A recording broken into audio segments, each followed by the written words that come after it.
Did you know that in 2022, a whopping 49,769 Canadians decided to pack up their bags and leave the Great White North? Yep, that's the word according to StatsCan.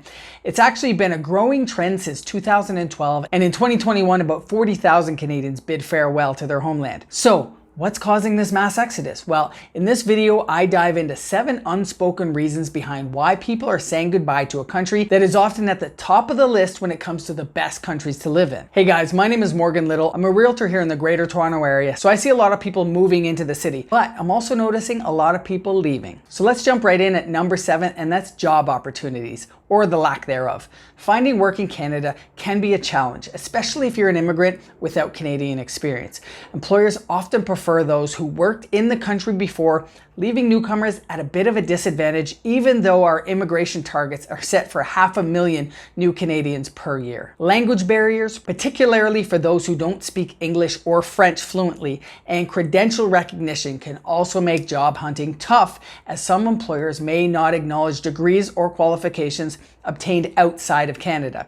Even with Canada's strong economy, job prospects aren't always rosy, which is pushing more to explore greener pastures. Also, it's becoming tougher to get Canadians to do everyday jobs, especially since COVID, where a lot of people lost their job and were being paid to stay home. Many of them have either started doing something else or just decided they don't want to do the same old thing for minimum wage anymore. At number 6, the education system. Canada's education system has historically been esteemed for its quality, but sentiment around that has been changing with the rise of multiple factors, including the explosion of entrepreneurship among Canadians, COVID having pushed a lot of people in this direction by showing that they can start an online business or work remotely, and eventually having the realization by some that school doesn't necessarily teach you all the things you need to know to thrive in life. And then there's the politicization of differing views within the university setting, most notably what has happened with Jordan Peterson and the University of Toronto around free speech. And not to mention the ever-increasing cost of post-secondary education,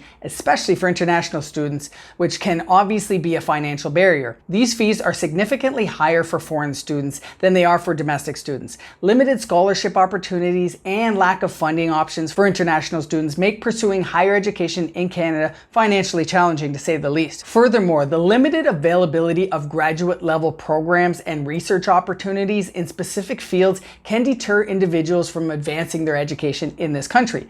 Language barriers also can impede the academic experience for non-English or non-French speakers. Number 5 on our list. Now, this one may be a bit of an obvious reason, and that's the weather. If you're not a fan of the cold, Canada's winters might be enough on their own to send you packing.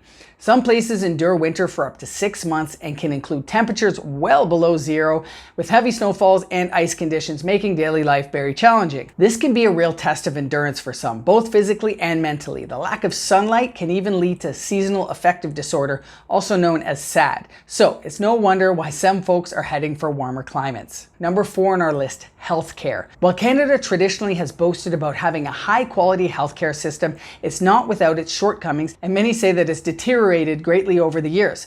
Long wait times for certain medical procedures can be frustrating, causing some individuals to seek quicker treatment options abroad. Limited access to specialists can be particularly challenging for those with complex health conditions requiring specialized care. Mental health resources, including access to psychiatrists and counseling services, can be inadequate, leading to longer waiting periods for individuals seeking mental health support. Additionally, the cost of prescription drugs, especially for those without private insurance, can be prohibitively high, forcing some to explore healthcare options in other countries. All right, moving on to number 3, travel.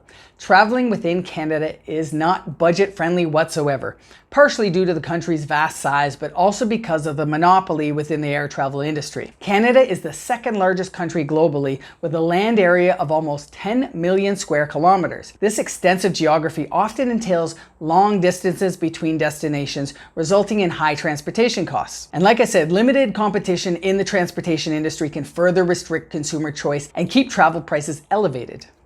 Additionally, various taxes and fees such as federal excise taxes on air travel and provincial and municipal taxes on accommodations and rental cars contribute to the overall cost of travel within Canada.